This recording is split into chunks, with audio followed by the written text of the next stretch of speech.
And we are live. Welcome everyone to our live stream tonight. It is a beautiful Tuesday night here in East Tennessee. I have my friend Kirk on. Say hello, Kirk. Hey everybody, how you doing today? Appreciate you joining me for this conversation tonight. Kirk, I had a pretty significant disappointment today.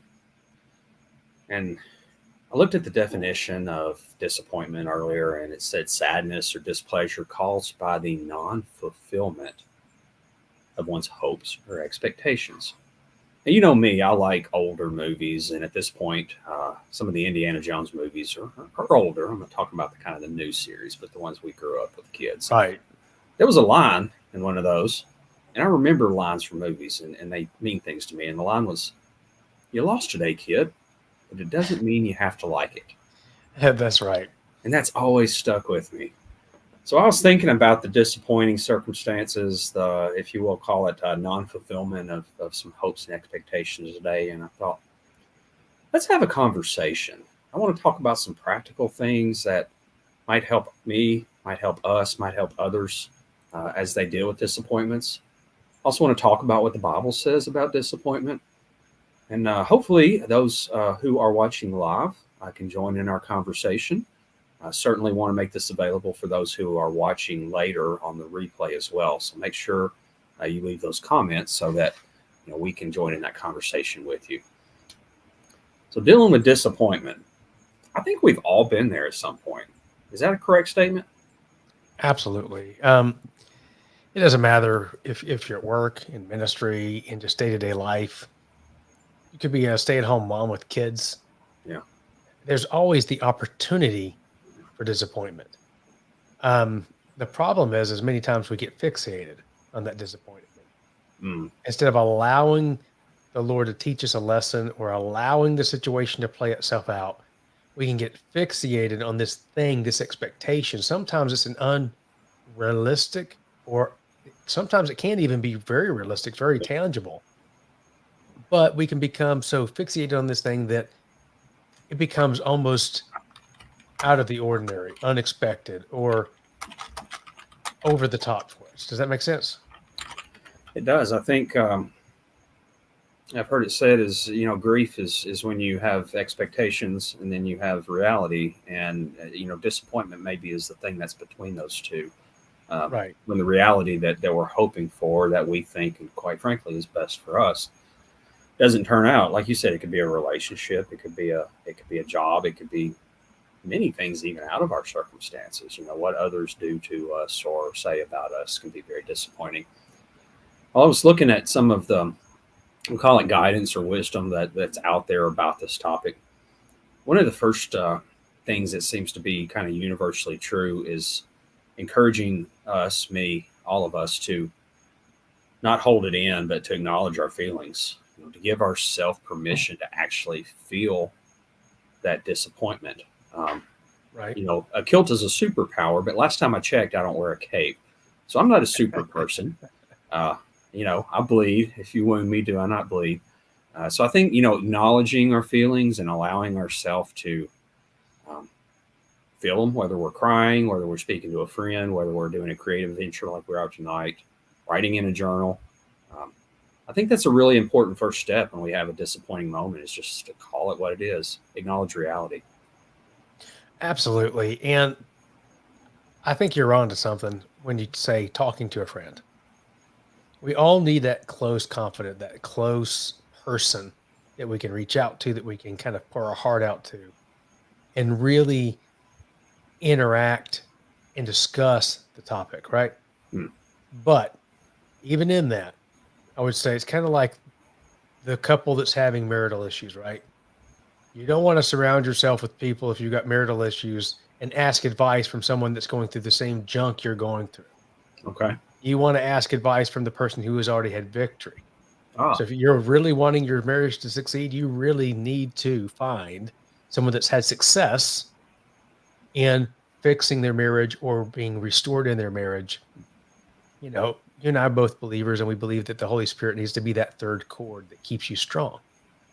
But it also, if there's a moment where we're getting marital advice from a friend or a colleague, We don't need to go chase someone down that's having issues to where they're making excuses for every action that they do. Instead, we need someone that's going to say, hey, this is what you need to do to find success because this is what's worked and given me success in the Yeah. past.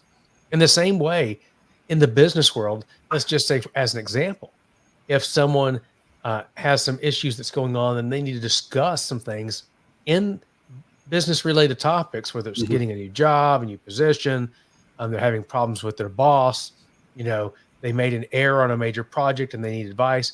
You don't need to find someone that's in the same situation that's had only failure and that's moaning and groaning about problems. You need to find someone that can mentor you and build you up in such a way that they lead you towards success. Yeah, I think it's important to get that perspective. I think in the early stages of disappointment, we can go through actually a grieving process, and Oh, I absolutely. think we've done that before. So sometimes we tend to jump straight ahead when we're that confident or that listening ear to what is the solution or what is the right next thing. When in fact, the person going through the disappointing situation, they just want you to sit with them for a while and be an ear, and then you know walk with you on the next right thing. But I think that perspective's easy to say. It's kind of difficult to execute. So I think about taking a step back and thinking about over the course of our life, you know, what impact will this disappointment really have? Read a quote earlier today that said, life's like a Netflix series. This disappointment is just one episode. I also like the saying that says, I've been worried about a lot of things in life and a few of them have happened. Yeah. Yeah. It- Most It's of them the, don't. it's the same thing. You worry about your car breaking down on the side of the road and being stranded in the middle of a busy interstate. And most of the time that never happens. Mm, You worry about whatever happening, that's catastrophic and it almost never happens. Doesn't yeah. mean it can't. It's just extremely rare, extremely unlikely. Well, and I guess the flip side of that is the disappointment that I have had, not universally, but a lot of times I can look back and see that it was really a blessing that those things didn't come about. So kind of dodged a Oh bullet, yeah. if you will. But many times we don't even see those type of realities until it's That's already right. passed. That's right. It takes us going through something and really understanding that there's more there, to actually get to the conclusion.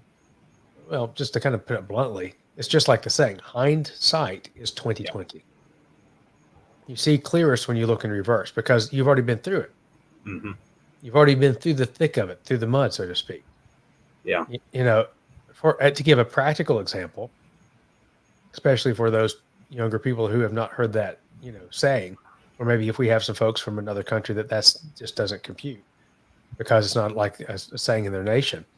The reality is if you knew you were going to drive over, a board with nails on it on the street you drove down this morning, you probably would have chose a different street. Right. The chances of you knowing that and doing it anyway are extremely small because it's inconvenient and it's very expensive Mm. to get your tires replaced. But if you don't know it, you can't make the choice. But when you do know, you will choose to make different choices. It's interesting you talk about choices, and earlier you talked about worry. Mhm. When I think about worry, and this ties in with disappointment as well, I think about anxiety. So in Philippians, it tells us, we're encouraged to not be anxious about anything, but in everything with prayer and supplication, with thanksgiving. There's the key, and I want to come back to that. With thanksgiving, let your requests be made to God, and the peace of God, which surpasses all understanding, will guard our hearts and our minds in Christ Oh yeah. Jesus. Let's talk about the thanksgiving piece. I find it hard sometimes to be thankful in the midst of disappointment. So we talked about letting out our feelings. Oh yeah. Thankfulness isn't usually the first feeling I have in a disappointing moment. It's usually sadness and anger and some things that I've kind of got to cycle through before I can get to that thankful piece. What's your experience with that? Um, I think that for me, peace is found as I chase God in anything that I do.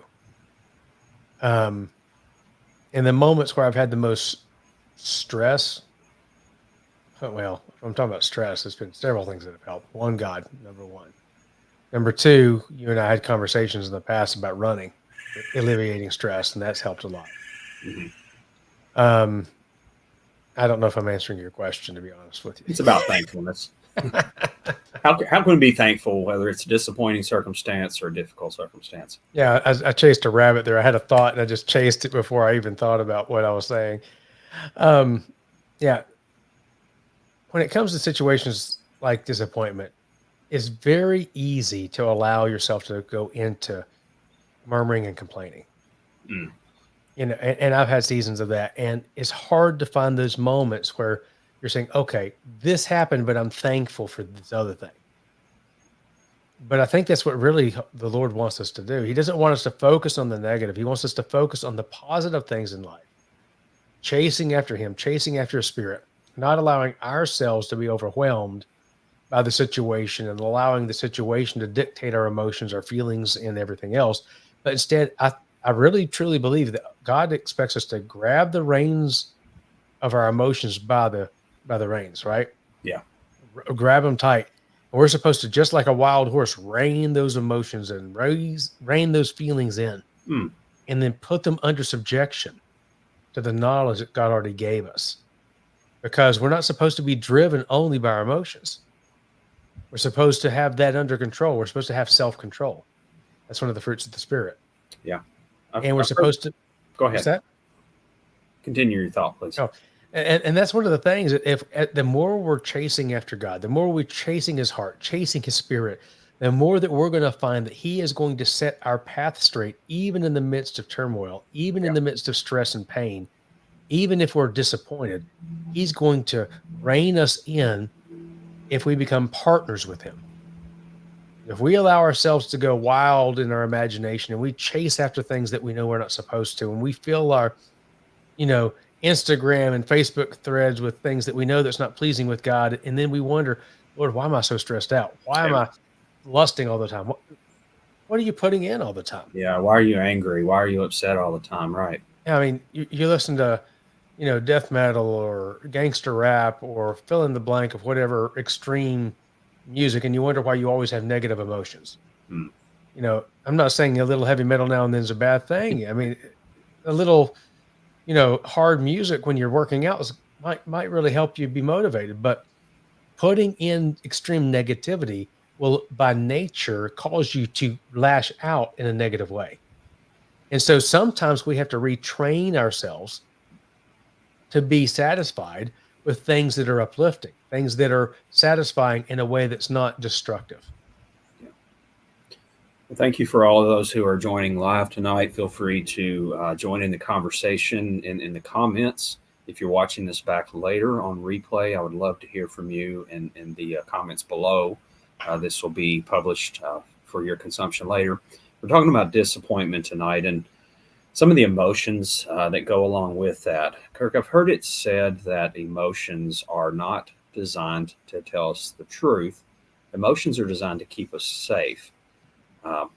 So when I think about some of the initial emotions relating to a disappointment, whether it be one I had today that was pretty significant or others I've had in the past, I know God gave us those emotions: anger, resentment,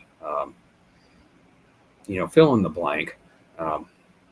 Very sad sometimes, but those aren't designed to tell us the truth. So the truth is what we've been talking about tonight.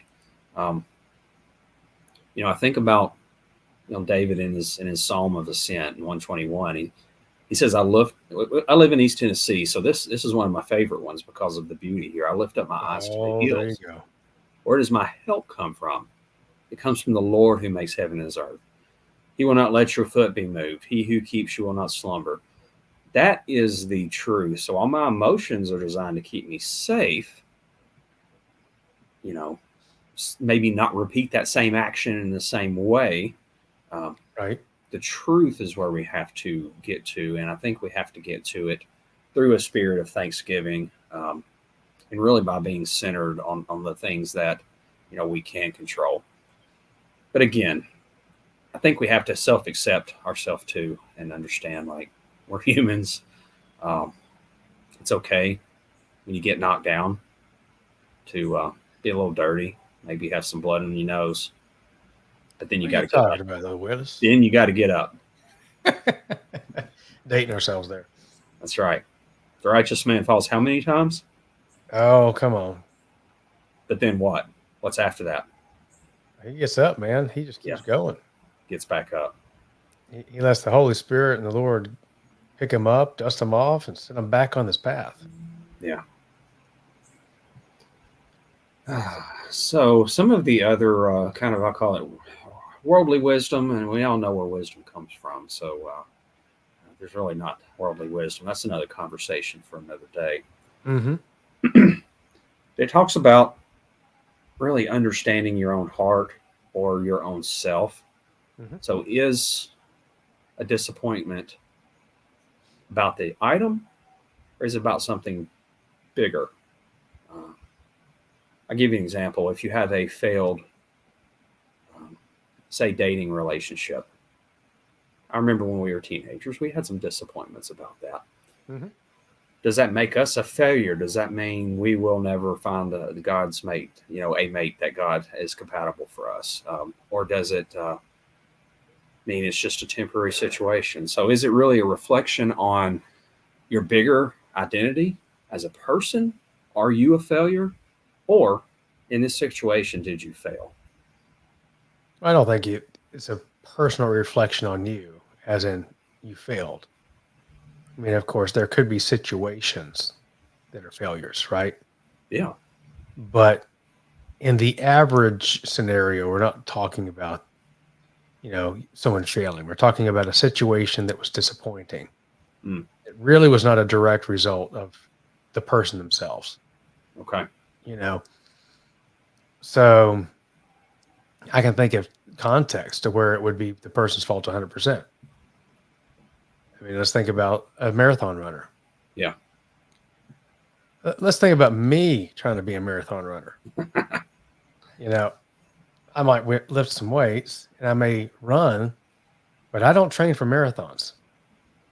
If you try to throw me into a marathon right now and I fail, that's on me. I see. So you might be disappointed. You might be disappointed, but I chose not to take the steps necessary to position myself for success. Wow, that's now you are getting you're getting into our business a little bit now. That's meddling. You know me. I have a podcast called Uncomfortable. Yeah, and I like to make things uncomfortable. Yeah, I like to challenge people because the whole heart that I have is to help people grow, become the best versions of themselves. I don't want people to stay stagnant. I don't want people to be just wishy-washy. I want them to become the best version of who they are. And the only way to do that is if we become challenged. So in the same way, though, if I do everything that I can, if I prepare for that marathon, mm-hmm. if I challenge myself and I prepare, and yet I still fail to acquire the number one, that's not on me. So what I hear you saying is... That just means someone was a little bit better. Yeah, it's ownership. Exactly. We talk about owning your emotions, but this is a lot deeper. This is really introspection on, did I do the things that were required to get this promotion or to win this contest athletically or to move into this next stage that I know God's calling me to? And gosh, I guess when you reflect and the answer may be no, that's disappointing, but it's absolutely it's what it is. Right. I mean, we can either take ownership for what we have or have not done, or we can make excuses and never grow. Okay. The reality is if we want to position ourselves for success, and it doesn't matter if it's, ministry, work, you and I both work. It doesn't matter if it's in our family, whatever it is, if we don't take the ownership for the pieces that we fail at, and recognize, okay, this was something I could control, or this is something I could not control. Mm-hmm. And we don't position ourselves in a place to where we can grow and have success. If we want our students to have the best grades that they can, we have to invest of our time. We have to check, have you done your homework? Now, I personally don't necessarily agree with people doing the homework for their children. I think that's kind of like cheating. Yeah. Because if you're sitting there redoing their homework so they can get a good grade, I'm sorry, you didn't position them for success, because sometimes your best teachers are failures. Right. And disappointments. And you've got a student has to learn to do the work themselves, and then it takes a little bit of grind, because if you get into the workplace like you and I do every day, Mm-hmm. if you can't grind, if you can't really get out there and push out the work and be disciplined, you're not going to make it. I guess the other piece of that is sometimes it is possible to commit no errors and still fail. Absolutely. So that is that's the old life isn't fair piece, right? Oh yeah. But that's a context. That's not an excuse. Well, I mean, the type of work I do for a living perfectly reflects that. I'm a project manager by day. Okay. I do ministry and nonprofit work by night. Right. But the reality is sometimes there's predecessors. Right. You know, there's blockers. And what those are, for those of you that are not in the industry, is a predecessor, a blocker is something that has to take place before what you are required to do can happen. Mm-hmm. And those things are things that are out of your control 100%. So if the other vendor doesn't do their job, you cannot do yours. They're holding you up. However, sometimes there's a contract in place that says you have to hit this date. Yeah. And now if you cover yourself, you document everything, that you're doing your standards and that you're following everything, you can generally cover yourself. Mm-hmm. But it doesn't mean that there's not going to be a stressful, lengthy, drawn out process to prove that you did everything you could possibly do. Yeah, and you think about that from a biblical perspective too, though, because there are some that plant and then there are some that harvest. That's right. So if you're coming along and you're enjoying a harvest, favor isn't fair, but that's the season God has for you. And it was somebody else's season to till the soil and to sweat and to labor and to get calluses and never see a harvest. And someone else had to come along and plant the seed. Someone else had to come along and water. I think a lot of times what we fail to realize, Toby, in life, we all have seasons. Yes. We have seasons to till, we have seasons to plant, and we have seasons to harvest. And just about everybody goes through these different seasons at some point in their life. Okay. But what tends to happen is we treat it like our Facebook reel. We only check out the highlights. Because we don't notice when John down the street, he was doing all the hard work and he was putting on all the extra hours and he didn't see his family for the last 6 months, and fill in the blank, right? All the hardships. And then we didn't see the other season where it was a little bit easier, but he was starting to plant at this point. He was investing his time with all these other things. He was starting to really plan for his future, and he was seeing his family a little bit more, but he was still working really hard. What we tend to focus on is when he gets to that third stage, when everything starts to harvest, everything starts to bloom. Now, sometimes we may not see that harvest when we plant it. It may be our children. Right. But the thing is generally we'll harvest something that our parents have planted, unless they were not diligent. So there's a process that goes and moves. And a lot of times I believe that we focus on the negative, or we focus on this highlight reel of the other person. And we focus on the fact that we're like, hey, what's going on? Yeah. Right? Why am I not being promoted? Why is this? Or why am I stuck in this mode of continuous planting or continuous tealing? I'm always working hard and grinding it out. Reality is if you keep being diligent, there'll be a season where you are harvesting something, or you'll set your children up so that they'll have success. Yeah. And we can't focus on someone else's highlight reel. The reality is most people, when they only show their highlight reel on Facebook or Instagram, half of it is staged. The other half of it is just the few moments of the year that they had really great moments. Yeah. They're not showing you the hard times. They're not showing you the hard work. They're not showing you the moments where they were stressed out and full of anxiety. Reality is we have a choice. Are we going to accept anxiety? Are we going to accept stress and fear? Or Are we going to latch on to the steadfastness that we can have in Christ, or are we going to latch onto the steadfastness that we know that we've done everything we can do? That's it. That's it. Thanks for those who are joining. We have just a few more minutes in this conversation. I definitely encourage you to go back and watch from the very beginning. We're talking about disappointment tonight. We've kind of talked about the initial emotions and understanding what those emotions are, but also understanding that emotions are not there to tell us the truth. And we're talking about, things that we can proactively take ownership of, radical ownership of. And then, some of the times we get to see the consequences of that ownership. Some of the times our children or others do. But that's the reality of life.